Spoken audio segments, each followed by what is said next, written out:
आज बात भविष्य से शुरू करते हैं। 21 जुलाई 2023 क्या होने वाला है इस दिन?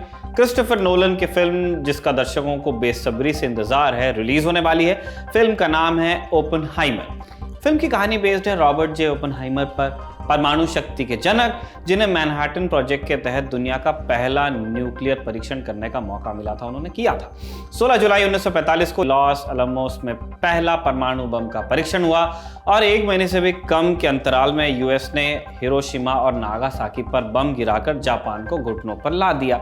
इसी परीक्षण से जुड़ा एक मशहूर किस्सा है। ओपनहाइमर ने जब अपनी आंखों के आगे दुनिया तबाह करने वाली शक्ति का विस्फोट देखा तो उनके मुंह से ये शब्द निकले, अब मैं मृत्यु बन गया हूं, संसारों का नाश करने वाला। ये वही पंक्तियां हैं जो भगवत गीता में श्री कृष्ण अर्जुन से कहते हैं। हालांकि परमाणु बम अमेरिका और भगवान श्री कृष्ण का सिर्फ यही कनेक्शन नहीं है।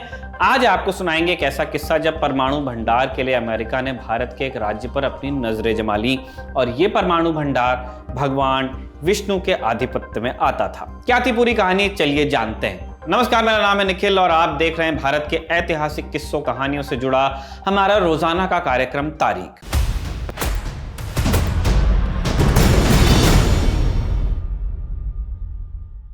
कहानी शुरू होती है 18वीं सदी के मध्य से, जब 23 साल के मार्तंड वर्मा त्रावणकोर राज्य के शासक हुए।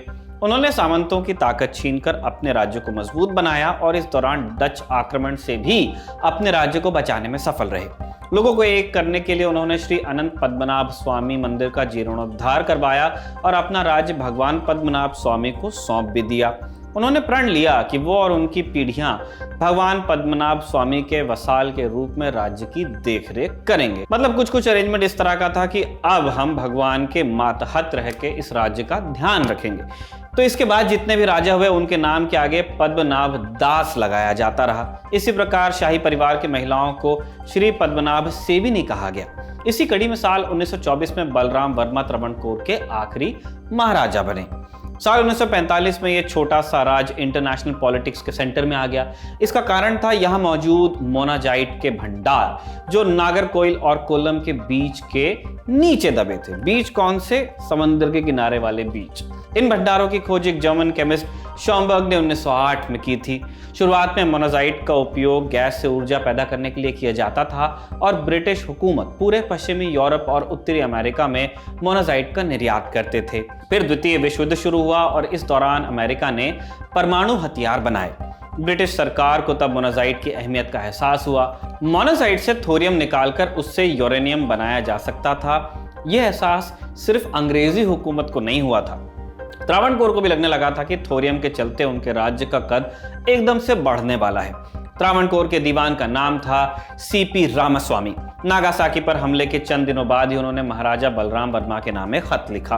वो लिखते हैं, अगर थोरियम का इस्तेमाल परमाणु बम बनाने के लिए किया जा सकता है तो जल्द ही त्रावणकोर का कद दुनिया में बहुत ऊंचा हो सकता है। नेशनल यूनिवर्सिटी ऑफ सिंगापुर के प्रोफेसर इत्ती अब्राहम ने इस पूरे प्रकरण पर एक रिसर्च पेपर लिखा है।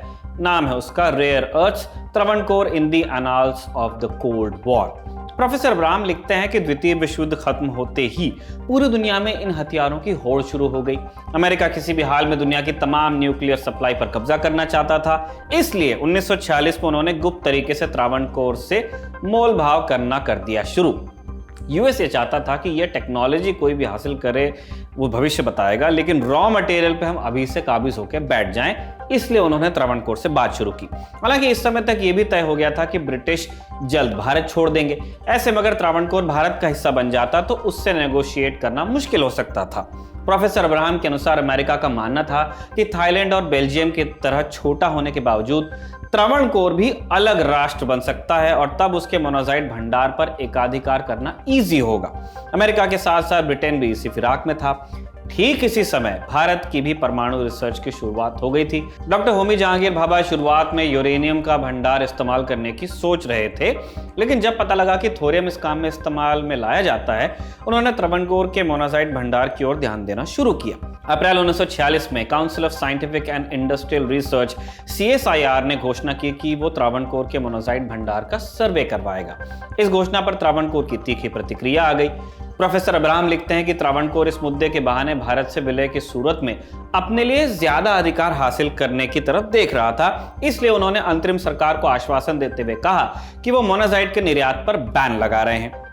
हालांकि साथ ही उनका कहना था कि उनकी रजामंदी के बिना सरकार ऐसा कोई कदम उठा नहीं सकती। दीवान सीपी रामास्वामी ने त्रावणकोर की लेजिस्लेटिव असेंबली में बयान दिया कि मोनाजाइट का निर्यात रोक दिया गया है, आगे जो निर्णय होगा वो भारत सरकार की सहमति से होगा। अब ये जो बात थी वो थी सरासर झूठ। पीठ पीछे त्रावणकोर ने ब्रिटिश सरकार के साथ 3 साल का समझौता कर लिया था, जिसके तहत वो 900 टन मोनाजाइट का निर्यात करने वाले थे। नेहरू अब तक अंतरिम प्रधानमंत्री बन गए थे। प्रोफेसर अब्राहम लिखते हैं कि उन्हें जब इस बात की खबर लगी तो वो बहुत नाराज हुए। अप्रैल 1947 में उन्होंने कैबिनेट को प्रस्ताव दिया कि त्रावणकोर पर बमबारी कर उन्हें घुटनों पर लाया जाए। डॉक्टर भाभा और डॉक्टर शांति स्वरूप भटनागर ने नेहरू को इस मामले में कूटनीति अपनाने की सलाह दी। इसके बाद मई 1947 में डॉक्टर भाभा और डॉक्टर भटनागर जुहू मुंबई हवाई अड्डे से एयर इंडिया की एक फ्लाइट पकड़ते हैं। तब जुहू में एयरपोर्ट था। दोनों त्रावणकोर पहुंचकर इस मुद्दे पर एक समझौता तैयार करते हैं। जून 1947 में Travancore India joint committee on atomic energy की स्थापना होती है। ऐसा लग रहा था कि मामला सुलझ गया क्योंकि इतना सारा डेवलपमेंट्स हो गए, लेकिन फिर 3 जून को अंग्रेजों ने भारत छोड़ने का ऐलान किया और कुछ समय बाद यानी कि 11 जुलाई को दीवान सीपी रामास्वामी अय्यर ने घोषणा कर दी कि त्रावणकोर भारत या पाकिस्तान किसी में विलय नहीं करेगा, बल्कि एक स्वतंत्र राज्य बना रहेगा। त्रावणकोर ने अपनी लेजिस्लेटिव असेंबली, जिसका नाम श्रीमूलम था, उसे भंग कर दिया और त्रावणकोर स्टेट कांग्रेस पर भी बैन लगा दिया। अमेरिका इस पूरे घटनाक्रम को गौर से देख रहा था। यूएस स्टेट डिपार्टमेंट की तरफ से उनके मद्रास दूतावास को एक संदेश भेजकर वेट एंड वॉच पॉलिसी अपनाने का निर्देश दे दिया गया। इधर दिल्ली में घटनाक्रम तेजी से बदलने लगा। त्रावणकोर के इस फैसले पर नेहरू ने धमकी दे दी कि उनका राशन पानी रोककर आर्थिक बैन लगा दिया जाएगा अगर ये सब आगे चलता रहा। तब दीवान रामास्वामी ने पाकिस्तान, थाईलैंड और बर्मा जैसे देशों की तरफ हाथ बढ़ाया। पाकिस्तान से बात करने के लिए खान बहादुर अब्दुल करीम को त्रावणकोर राज्य के प्रतिनिधि के तौर पर भेजा गया। ऐसे ही ब्रिटेन और अमेरिका में भी दूत भेजे गए। त्रावणकोर को इसका फायदा भी हुआ। थाईलैंड और बर्मा ने त्रावणकोर तक राशन पहुंचाया। वहीं ऑस्ट्रेलिया और ब्रिटेन त्रावणकोर से चीजों के आयात को लेकर राजी हुए। भारत में त्रावणकोर के इस कदम से काफी गुस्सा पैदा हुआ। नतीजतन बॉम्बे और अहमदाबाद की मिलों ने त्रावणकोर को कपड़ा बेचने से इनकार कर दिया। हालांकि भारत में कुछ ऐसी आवाजें भी थीं जो त्रावणकोर का समर्थन कर रही थी। प्रोफेसर अब्राहम 19 जून 1947 को हिंदू महासभा के लीडर विनायक दामोदर सावरकर के लिखे एक टेलीग्राम का जिक्र करते हैं। द हिंदू अखबार में छपे इस टेलीग्राम में सावरकर लिखते हैं कि वो त्रावणकोर के महाराजा के इस कदम का स्वागत करते हैं कि उन्होंने एक हिंदू राज्य की स्वतंत्रता की घोषणा की। साथ ही सावरकर इसमें यह भी जोड़ते हैं कि हैदराबाद के निजाम और बाकी मुस्लिम राज्यों ने भी स्वतंत्रता की घोषणा की है, इसलिए एक हिंदू राज्य को भी ऐसा करने का पूरा हक है। प्रोफेसर अब्राहम ने इसकी पुष्टि के लिए CP Ramaswamy papers, national archives of India का रेफरेंस भी दिया है। त्रावणकोर एक छोटा राज्य था, लेकिन उनके पास रिसोर्सेस की कमी नहीं थी। वो भारत की मदद के बिना भी राज चला लेते, क्या पता। खुद पद्मनाभ स्वामी मंदिर के तहखानों में हजारों करोड़ के गहने रखे थे। उनके पास अपना पोर्ट था, समंदर है ही, लेकिन इसके बावजूद उनके सामने थी एक बड़ी दिक्कत। वो दिक्कत ये थी कि लोग इस बात के लिए हरगिज राजी नहीं थे कि त्रावणकोर अलग रहे। त्रावणकोर में तब जाति व्यवस्था अपने सबसे क्रूर चेहरे के साथ व्याप्त थी। उदाहरण के लिए इसी त्रावणकोर रियासत में एक रिवाज था जिसमें अपने से कथित ऊंची जाति के लोगों को सम्मान देने के लिए शरीर का ऊपरी हिस्सा खुला रखना पड़ता था। स्त्रियों को भी ये फूहड़ नियम सब जाति की स्त्रियों पर लागू होता था, लेकिन सवर्ण व्यवस्था के पायदान पर सबसे नीचे होने के चलते दलित महिलाएं सबसे ज्यादा इसका शिकार होती थी। पुरोहित एक लंबी लाठी के सिरे पर चाकू बांध कर रखते थे। अगर कोई स्त्री पूरे कपड़े पहने होती तो पुरोहित उसके कपड़े फाड़ देते। पिछड़ी जाति की महिला के ऐसा करने पर अक्सर उनके कपड़े फाड़ कर पेड़ से लटका दिया जाता, ताकि और महिलाएं दोबारा ऐसा करने की हिम्मत न करें। जाति व्यवस्था से जुड़े ऐसी तमाम प्रथाओं को राज परिवार का प्रश्रय हासिल था। आम लोगों, खासकर पिछड़ों को उम्मीद थी कि भारत में विलय के साथ ऐसी प्रथाओं का अंत होगा। वही राष्ट्रीय चेतना वाले लोग भी त्रावणकोर को भारत का हिस्सा देखना चाहते थे। त्रावणकोर कांग्रेस ने तब इस फैसले के खिलाफ राज्य में आंदोलन शुरू किया। हंगामा इतना बढ़ा कि एक रोज जब दीवान रामास्वामी अय्यर एक संगीत कार्यक्रम में हिस्सा ले रहे थे, उनके ऊपर किसी ने चाकू से हमला कर दिया।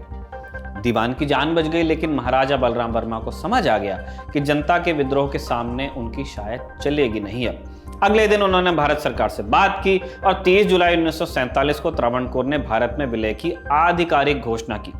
आजादी के बाद त्रावणकोर को कोचीन के साथ जोड़ा गया। 1947 से 1956 तक महाराजा बलराम वर्मा कोचिन त्रावणकोर के राज्य प्रमुख रहे और 1956 में केरल राज्य बनने के साथ ही राज्य प्रमुख का पद भी समाप्त किया गया। विडंबना देखिए कि जिस थोरियम भंडार के लिए सारा पचड़ा शुरू हुआ था, 1950 में भारत सरकार उससे अमेरिका को निर्यात करने के लिए खुद ही राजी हो गई। कुछ ही सालों में ब्राजील और अफ्रीका में थोरियम के विशाल भंडार मिलने लगे, इसलिए त्रावणकोर की अहमियत धीरे धीरे कम होती गई। इसी के साथ तारीख का आज का शानदार एपिसोड खत्म होता है। इसे लिखा था हमारे साथी कमल ने और कैमरे पर रिकॉर्ड किया था जतिन ने। देखते रहिए दी लंदन टॉक।